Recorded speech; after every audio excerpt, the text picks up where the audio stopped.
বলবে এই দুনিয়ার কর্মক্ষেত্র বানাইয়া পরকালে যাদেরকে দেওয়া হবে আল্লাহ রাব্বুল আলামিন বলেন মানুষেরা রে আমি আল্লাহ দুইটা জিনিস জান্নাতে দিব। এক নম্বর হলো স্বাস্থ্যের কোনো সমস্যা নাই, আর তোমার ডায়াবেটিস থাকবে না, তোমার বহুমূত্র থাকবে দূরের কথা, বেশি বেশি তুমি পেশাব করতা ইটা থাকবে দূরের কথা, তোমার কিন্তু আর মুতই থাকতো না, মুত উঠে যাবে, পায়খানা নাই, সবগুলো হজম হয়ে যাবে, গেহুর দিলে শেষ হয়ে যাবে, স্বাস্থ্যগত দিক থেকে কোনো দুর্বলতা নাই।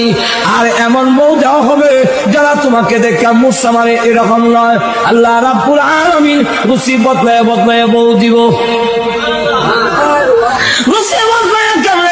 বাগানের ভিতরে যাবে, গিয়া দেখবে বড় আপেল গাছের মধ্যে লটকে রয়েছে, বড়ই হইল।